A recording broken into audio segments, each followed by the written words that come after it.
إن الحمد لله نحمده ونستعينه ونستغفره ونعوذ بالله من شرور أنفسنا ومن سيئات أعمالنا من يهد الله فلا مضل له ومن يضلل فلا هادي له وأشهد أن لا إله إلا الله وحده لا شريك له وأشهد أن محمدا عبده ورسوله وصفيه من خلقه وخليله أدى الأمانة وبلغ الرسالة وجاهد في الله حق جهاده حتى أتاه اليقين صلى الله عليه وعلى آله وصحبه وسلم تسليما كثيرا يا أيها الذين آمنوا اتقوا الله حق تقاته ولا تموتن إلا وأنتم مسلمون عباد الله أوصيكم بتقوى الله أعوذ بالله من الشيطان الرجيم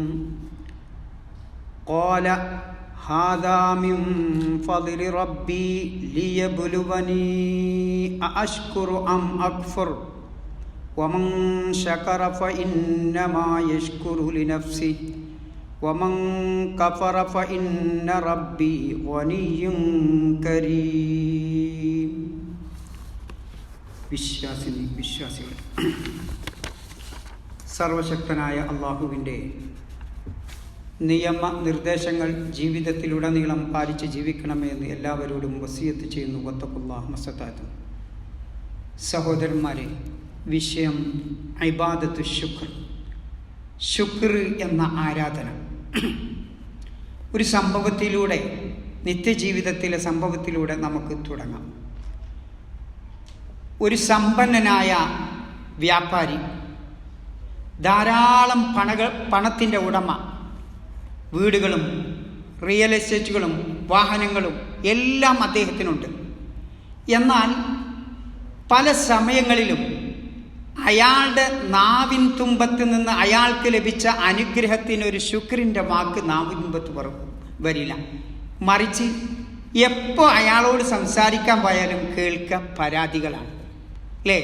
ഒരു സമാധാനമില്ല, കച്ചവടത്തിൽ ലാഭമില്ല, മക്കളൊക്കെ അങ്ങനെയാണെന്ന്, ഇങ്ങനെയുള്ള വാക്കുകൾ. എന്നാൽ അങ്ങനെ ഇരിക്കുന്നതിൻ്റെ ഇടയിലാണ് ഒരു ദിവസം ഗുരുതരമായ ഒരു അപകടത്തിൽ അയാൾ ഏർപ്പെടും. അങ്ങനെ അദ്ദേഹത്തെ ഹോസ്പിറ്റലിലേക്ക് കൊണ്ടുപോയി. അദ്ദേഹത്തിൻ്റെ കൺപോളകൾ തുറന്നപ്പോൾ കണ്ണിന് കാഴ്ചയില്ല. ദിവസങ്ങൾ കടന്നുപോയി. അദ്ദേഹത്തിന് ഒരേ ഒരു ആഗ്രഹം, ആ ഹോസ്പിറ്റലിൽ ചികിത്സയിൽ കിടക്കുമ്പോൾ ഒരേ ഒരു ആഗ്രഹം. അയാളുടെ സമ്പത്തിനെ പറ്റി ചിന്തിച്ചില്ല, അയാളുടെ ആഡംബര വാഹനങ്ങളെപ്പറ്റി ചിന്തിച്ചില്ല, മറ്റ് ദുനിയാവിൻ്റെ ഒരു കാര്യത്തെപ്പറ്റിയും അദ്ദേഹത്തിന് ചിന്ത വന്നില്ല. ഡോക്ടർ ചോദിച്ചു, എന്താ നിങ്ങളുടെ ആഗ്രഹം? ആ ഉദിക്കുന്ന സൂര്യനെ ഇനി ഒരിക്കലെങ്കിലും എനിക്ക് കാണാൻ സാധിച്ചിരുന്നെങ്കിൽ, അല്ലേ, എൻ്റെ കൊച്ചു മക്കളുടെ ആ മുഖം ഒന്ന് കാണാൻ സാധിച്ചിരുന്നെങ്കിൽ എന്നാണ് അദ്ദേഹത്തിൻ്റെ ആഗ്രഹം.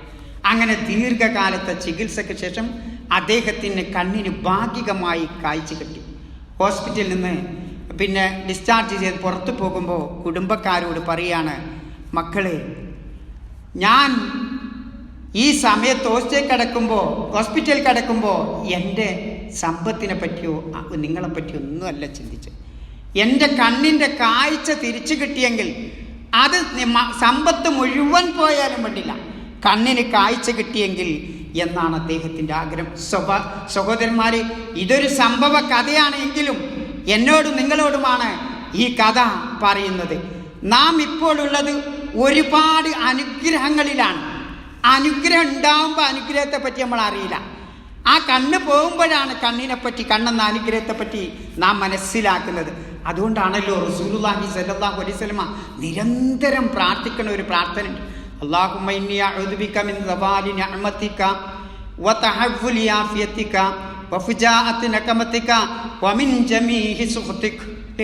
അല്ലാഹുവേ, നീ ചെയ്തു തന്ന അനുഗ്രഹം നീങ്ങിപ്പോകുന്നതിൽ നിന്നും, നീ തന്ന ആരോഗ്യം അത് മാറിമറിയുന്നതിൽ നിന്നും, ആകസ്മികമായി പെട്ടെന്ന് നിന്റെ കോപത്തിന് വിധേയമാകുന്നതിൽ നിന്നും, ആകസ്മികമായി ശിക്ഷ വിപത്ത് വരുന്നതിൽ നിന്നും അല്ലാഹുവേ, ഞാൻ നിന്നോട് രക്ഷ തേടുന്നു എന്ന് പ്രവാചകൻ നിരന്തരം പ്രാർത്ഥിക്കാറുണ്ടായിരുന്നു. നോക്കി നിങ്ങൾ, അപ്പോഴാണ് നമുക്ക് അനുഗ്രഹം. ഇപ്പോൾ നമ്മളെ സംബന്ധിച്ചിടത്തോളം ജോലി നഷ്ടപ്പെടുമ്പോഴേ അതിൻ്റെ മൂല്യം നമുക്ക് മനസ്സിലാവും. താമസ സൗകര്യം നഷ്ടപ്പെടുമ്പോഴേ അതിൻ്റെ മൂല്യം മനസ്സിലാവും. ഇതാണ് മനുഷ്യൻ്റെ അവസ്ഥ. അതുവരെ അതിനൊരു നന്ദി, അൽഹംദുലില്ലാ പടച്ചോനെ നിനക്ക് ശുക്ർ എന്ന് ഞാൻ നിങ്ങളും പറയില്ല അല്ലേ. അതുകൊണ്ടാണ് നോക്കൂ നിങ്ങൾ, അല്ലാഹു സുബ്ഹാനഹു വ തആല പറയുന്നത്, വആതാകും മിൻ കുല്ലി മാ സഅൽതുമു, നിങ്ങൾ എന്തൊക്കെ ചോദിച്ചോ അതൊക്കെ നിങ്ങൾക്ക് നൽകി. വഇൻ തഅദ്ദൂ നിഅമതല്ലാഹി ലാ തുഹ്സൂഹാ, നിങ്ങൾ അള്ളാഹുവിൻ്റെ ഒരു അനുഗ്രഹത്തെ പറ്റി എണ്ണിക്കണക്കാക്കുന്ന പക്ഷം അത് എണ്ണിക്ലിപ്തമാക്കാൻ നിങ്ങൾക്ക് സാധ്യമേ അല്ല. ഇന്നൽ ഇൻസാന ലവലൂമുൻ കഫാർ, തീർച്ചയായും മനുഷ്യവർഗം എന്ന് പറയുന്നത് വളരെ നന്ദി കെട്ടവനും മഹാക്രമിയുമാണ് മനുഷ്യൻ എന്നാണ് അല്ലാഹു തആല പറയുന്നത്. ദുൽമ ചെയ്യുന്നവനാണ് മനുഷ്യൻ, നന്ദികേട് കാണിക്കുന്നവനാണ് മനുഷ്യൻ എന്നാണ് പറയുന്നത്. നോക്കൂ നിങ്ങൾ, ലഇൻ ശകർതും ലഅസീദന്നകും, നിങ്ങൾ നന്ദി ചെയ്യണ പക്ഷം അല്ലാഹു തആല അനുഗ്രഹങ്ങൾ നിങ്ങൾക്ക് വർദ്ധിപ്പിച്ച് കൂട്ടിക്കൂട്ടി തരും. വഖലീലും മിൻ ഇബാദിയ ശകൂർ, നന്ദി ചെയ്യണ വർഗം എന്ന് പറയുന്നത് വളരെ കുറവാണെന്ന് അല്ലാഹു പറയുന്നു. അതുകൊണ്ട് സഹോദരന്മാരെ, ഫദ്കുറൂനി അദ്കുറുക്കും, നിങ്ങൾ എന്നെ അല്ലാഹുവിനെ ഓർത്തുകൊണ്ടിരിക്കുക, അല്ലാഹു നിങ്ങളെ സ്മരിക്കും. വഷ്കുറൂലി വലാ തക്ഫുറൂൻ, നിങ്ങൾ എനിക്ക് നന്ദി ചെയ്യുക, ശുക്ർ ചെയ്യുക, നന്ദികേട് കാണിക്കരുത് എന്ന് പറയുന്നു. എന്താ സഹോദരന്മാരെ നന്ദി എന്ന് പറയുന്നത്? ശുക്ർ എന്ന് പറയുന്നത് എന്താ? യഥാർത്ഥത്തിൽ ശുക്ർ എന്ന് പറയുന്നത് അല്ലാഹു ചെയ്തു തന്ന അനുഗ്രഹം നമ്മുടെ ഹൃദയത്തിലൂടെയും നമ്മുടെ നാവിലൂടെയും നമ്മുടെ ശരീരത്തിൻ്റെ ഭാഗങ്ങളിലൂടെയും അവയവങ്ങളിലൂടെയും അത് പ്രകടമാകുന്ന അവസ്ഥക്കാണ് നന്ദി എന്ന് യഥാർത്ഥത്തിൽ പറയുന്നത്. അതാണ് പണ്ഡിതന്മാർ അതിനെ സംബന്ധിച്ച് വിശദീകരിച്ചിട്ടുള്ളത്. നോക്കൂ നിങ്ങൾ, ഹൃദയത്തിൽ ഇത് അല്ലാഹുവിങ്കിൽ നിന്നുള്ള മാത്രമാണെന്ന് പറയണം അല്ലേ. നാവ് കൊണ്ട് അൽഹംദുലില്ലാ എന്ന് പോലുള്ള വാക്കുകൾ പറയണം. ആ അവയവങ്ങൾ ചെയ്യേണ്ട ആ നന്ദി പ്രകാരം ആ അവയവങ്ങൾ ചെയ്യേണ്ട, ഉദാഹരണമായിട്ട് നമസ്കരിക്കുക അല്ലേ, അതൊരു നന്ദി പ്രകടനമാണ്. നോമ്പ് നോക്കുക നന്ദി പ്രകടനമാണ്. ഈ രൂപത്തിൽ അവയവങ്ങളെ കൊണ്ട് ചെയ്യണം എന്നുള്ളതാണ് നന്ദി. ശുക്രി എന്ന് പറയുന്നത് അമ്പിയാക്കളുടെ ഒക്കെ ഒരു സ്വഭാവമാണ്, അവരുടെ ഇബാദത്താണ് ശുക്ർ. മഹാനായ നൂഹ് നബി അലൈഹിസ്സലാമിന് അല്ലാഹു സുബ്ഹാനഹു വ തആല കൊടുത്ത സർട്ടിഫിക്കറ്റ് എന്താ? ഇന്നഹു കാന അബ്ദൻ ശുകൂറ, തീർച്ചയായും ആ നൂഹ് നബി അലൈഹിസ്സലാം അള്ളാഹുവിന് അങ്ങേയറ്റം വളരെയധികം നന്ദി ചെയ്യുന്ന ഒരു ദാസനായിരുന്നു. മഹാനായ ഇബ്രാഹിം നബിയെ പറ്റി പറയുന്നത് എന്താ? ഇന്ന ഇബ്രാഹിമ കാന ഉമ്മത്തൻ ഖാനിതൻ ലില്ലാഹ്, തീർച്ചയായും ഇബ്രാഹിം നബി അലൈഹിസ്സലാം ഒരു സമുദായമായിരുന്നു, അള്ളാഹുവിന് കീഴ്പ്പെട്ട് ജീവിക്കുന്ന ഹനീഫൻ, ഋജുമാനസ്കനായ, നേർക്കുനേരെ നിലകൊള്ളുന്ന, വലം യകു മിനൽ മുശ്രിക്കീൻ, ബഹു ദൈവാരാധനയിൽപ്പെട്ടവനായിരുന്നില്ല. എന്നിട്ട് അള്ളാഹ് കൊടുക്കുന്ന സർട്ടിഫിക്കറ്റ് ശാകിറൻ ലി അൻഉമിഹി, അള്ളാഹുവിൻ്റെ അനുഗ്രഹങ്ങൾക്ക് നന്ദി കാണിക്കുന്നവനാണ് ഇബ്രാഹിം നബി അലൈഹിസ്സലാം എന്ന് പറയുന്നത്. മഹാനായ സുലൈമാൻ നബി അലൈഹിസ്സലാം ആ ബിൽക്കീസ് രാജ്ഞിയുടെ ഹർച്ച് കൺമുമ്പിൽ തൻ്റെ മുമ്പിൽ ഇങ്ങോട്ട് പ്രദർശിച്ചപ്പോൾ, കൊണ്ടുവന്നു വെച്ചപ്പോൾ ആ ബിൽക്കീസ് രാജ്ഞി സുലൈമാൻ നബി അലൈഹിസ്സലാം സന്തോഷിക്കുകയല്ല. സന്തോഷത്തിന് മുമ്പ് അദ്ദേഹം പറയുന്നത്, ഹാദാ മിൻ ഫദ്ലി റബ്ബി, ഇതെൻ്റെ റബ്ബിൻ്റെ ഔദാര്യമാണ്, അനുഗ്രഹമാണ്. എന്തിനാണിത്? ലിയബ്ലുവനീ, എന്നെ പരീക്ഷിക്കുവാനാണ് അല്ലാഹു തആല ഇതുകൊണ്ട് ഉദ്ദേശിക്കുന്നത്. അഷ്കുർ അം അക്ഫുർ, ഞാൻ ശുക്ർ ചെയ്യുന്നുണ്ടോ അതല്ല ഞാൻ നന്ദികേട് കാണിക്കുന്നുണ്ടോ? നോക്കി നിങ്ങൾ, അനുഗ്രഹം കിട്ടിയപ്പോൾ സുലൈമാൻ നബിയുടെ മനസ്സിൽ വന്നത് ഇത് പടച്ചോന് ഞാൻ ശുക്ർ ചെയ്യണ്ടോ അതല്ല ഞാൻ നന്ദികേട് കാണിക്കുന്ന അടിമയാണോ എന്ന് വേർതിരിച്ച് മനസ്സിലാക്കാനാണ് അല്ലാഹു തആല എനിക്ക് അനുഗ്രഹം തരും. അപ്പം നോക്കണം സഹോദരന്മാർ, എത്ര വലിയ സമ്പത്ത് നമുക്ക് കിട്ടിയാലും നാം മനസ്സിലാക്കണം, ഞാൻ അല്ലാഹുക്ക് ശുക്ർ ചെയ്യണ്ടോ അതല്ല. എൻ്റെ നാവിൻ തുമ്പത്ത് നിന്ന് അല്ലാഹുക്ക് ഇഷ്ടമില്ലാത്തൊരു വാക്ക് ഈ അനുഗ്രഹത്തിൻ്റെ പേരിൽ പുറത്തു പോകുന്നുണ്ടോ? വളരെ ചിന്തിക്കണം സഹോദരന്മാർ. അതുകൊണ്ട് മഹാനായ നബി സല്ലല്ലാഹു അലൈഹി വസല്ലമ ഇമാം ഷാകിരീൻ എന്ന പേരിലാണ് അറിയപ്പെടുന്നത്, ശുക്ർ ചെയ്യുന്നവരുടെ നേതാവ് ഇമാം. നോക്കൂ നിങ്ങൾ, ആയിഷ ബീബി പറയുന്നുണ്ട്, നബി സല്ലല്ലാഹു അലൈഹി വസല്ലമ രാത്രി എണീറ്റ് നമസ്കരിക്കുകയാണ്. അപ്പൊ ആയിഷ ബീബി ചോദിക്കുകയാണ്, എന്തിനാ നിങ്ങൾ ഇങ്ങനെ അടങ്ങാറാണ് നബിയെ?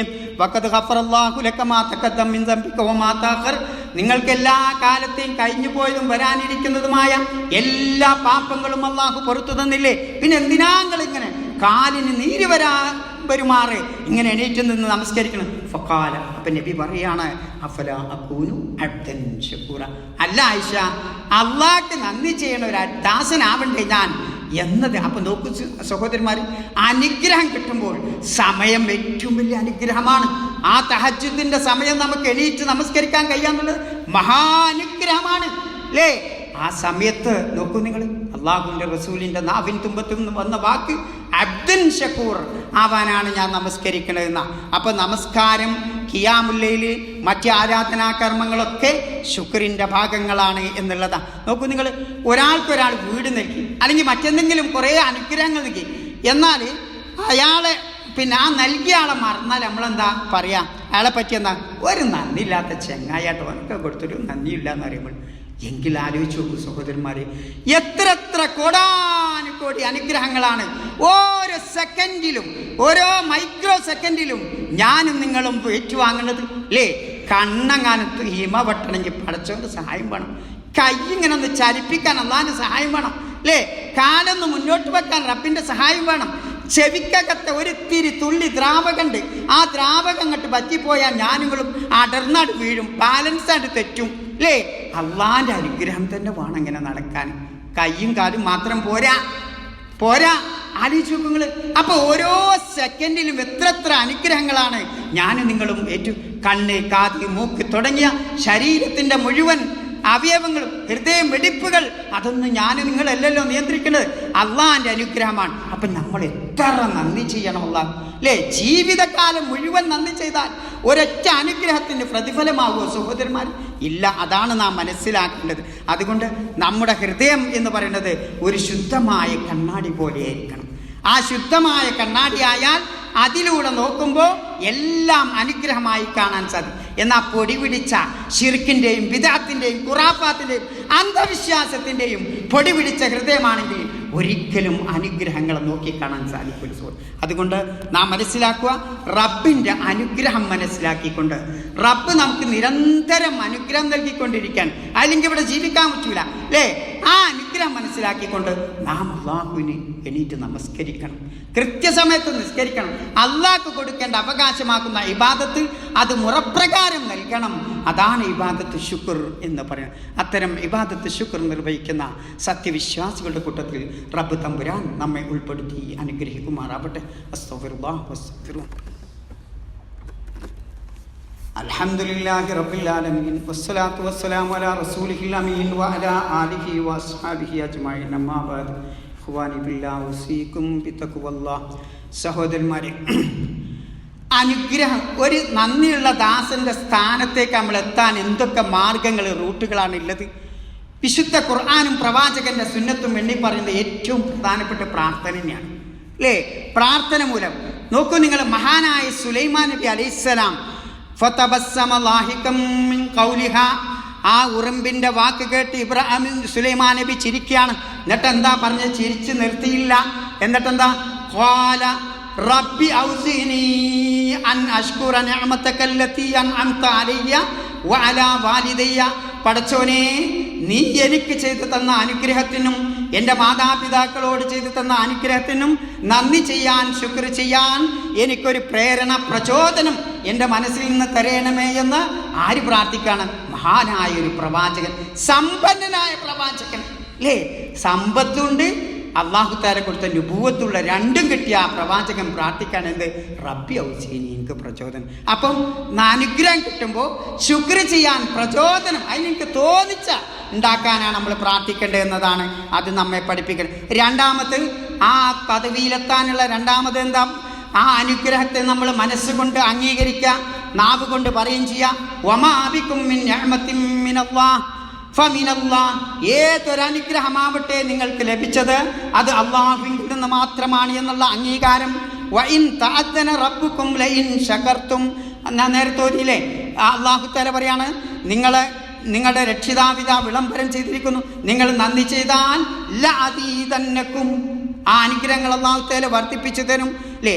ശുക്രിന് അറബികൾ പറയാറുണ്ടായിരുന്ന ഒരു പേര് തന്നെ ഹാഫിള് എന്നാണ്. ഹാഫിള് എന്താ? ഹാഫിള് പറഞ്ഞാൽ, ഹാഫിള് പറഞ്ഞാൽ സംരക്ഷിക്കുന്ന. എങ്ങനെ? ഉള്ള ഒരു അനുഗ്രഹത്തെ സംരക്ഷിച്ചു നിർത്തുകയും സേവ് ചെയ്ത് നിർത്തുകയും നഷ്ടപ്പെട്ട അനുഗ്രഹത്തെ തിരിച്ചു കൊണ്ടുവരികയും ചെയ്യും. അതാണ് ഹാഫിൾ എന്ന് പറയുന്നത് അല്ലേ? അപ്പൊ അനുഗ്രഹം നന്ദി ചെയ്താൽ എന്തുണ്ടാവും? ഉള്ള അനുഗ്രഹം അവിടെ ഉണ്ടാവും, നഷ്ടപ്പെട്ട് തിരിച്ചു കിട്ടും ചെയ്യും എന്നുള്ള. അതേപോലെ ഭൗതികമായി നാം ചെയ്യുന്ന അനുഗ്രഹങ്ങളൊക്കെ അള്ളാഹ്ക്ക് തൃപ്തിയുള്ള രൂപത്തിലേ നമ്മൾ ചെലവഴിക്കാവൂ. അതേപോലെ നമ്മൾ എപ്പോഴും ഭൗതികമായി താഴെയുള്ളവരിലേക്ക് നോക്കണം, മുകളിലുള്ളവരേക്ക് നോക്കാൻ പാടില്ല. അബൂ ഹുറൈറ റളിയല്ലാഹു അൻഹു പറയാണ്, ഖാല റസൂലുള്ളാഹി സ്വല്ലല്ലാഹു അലൈഹി വസല്ലം, പ്രവാചകൻ അരുളി, ഉൻദുറൂ ഇലാ മൻ ഹുവ അസ്ഫല മിൻകും വലാ തൻദുറൂ ഇലാ മൻ ഹുവ ഫൗകകും ഫഇന്നഹു അജ്ദർ അല്ലാ തദ്റൂ നിഅമത്തുല്ലാഹി അലൈക്കും. നിങ്ങളെപ്പോഴും നിങ്ങളുടെ താഴെയുള്ളവരിലേക്ക് നോക്കണം, മുകളിലുള്ളവരിലേക്ക് നോക്കാൻ പാടില്ല. കാരണം അതാണ് അള്ളാഹു ചെയ്തു തന്ന അനുഗ്രഹത്തെ നിങ്ങളെന്ത് നിന്ദിക്കാതിരിക്കാൻ, പുച്ഛമായി കാണാതിരിക്കാൻ ഏറ്റവും അർഹപ്പെട്ടു. അല്ലേ? നമ്മളെക്കാൾ അനുഗ്രഹം കിട്ടാത്ത, നിഅമത്ത് കിട്ടാത്ത എത്ര ആളുകളുണ്ടാവും. അവരെ നോക്കിയാൽ നിങ്ങൾ, അല്ലേ? നമ്മളിവിടെ സുന്ദരമായി ജോലി ഇല്ലാത്ത എത്ര ആളുകളുണ്ട്. നമ്മൾ നല്ല സുന്ദരമായി വീട്ടിൽ താമസിക്കും, വീടില്ലാത്ത എത്ര ആളുകളുണ്ട്. അങ്ങനെ നോക്കിയാൽ റബ്ബിൻ്റെ അനുഗ്രഹത്തെ സംബന്ധിച്ച് നമുക്ക് ഒരു ഇത് കിട്ടും. അങ്ങനെ നോക്കാനാണ് യഥാർത്ഥത്തിൽ ആ സ്ഥാനത്ത് പിന്നെ ശുക്ർ ചെയ്യുന്ന അടിമയുടെ സ്ഥാനത്തെത്താനുള്ള ഇതായി പറയുന്നത്. റസൂലുള്ളാഹി സ്വല്ലല്ലാഹു അലൈഹി വസല്ലമയുടെ ഹദീസിൽ കാണാം, അല്ലാഹുമ്മ ഇന്നി അലാ ദിക്രിക വശുക്രിക വഹുസ്നി ഇബാദതി. അല്ലേ? നമ്മളെപ്പോഴും നമസ്കാരത്തിനൊക്കെ ശേഷം പ്രാർത്ഥിക്കാറുള്ള ആ പ്രാർത്ഥന, പടച്ചോനെ എനിക്ക് തൗഫീഖ് സഹായം തരണേ പടച്ചോനെ, എന്താ നിനക്ക് ശുക്ർ ചെയ്യാൻ എന്ന് പ്രവാചകൻ പ്രാർത്ഥിക്കണം. ഇങ്ങനെ ആ ശുക്ർ ലഭിക്കാൻ വേണ്ടി പ്രാർത്ഥന പിന്നെ ചെയ്യുന്ന ആ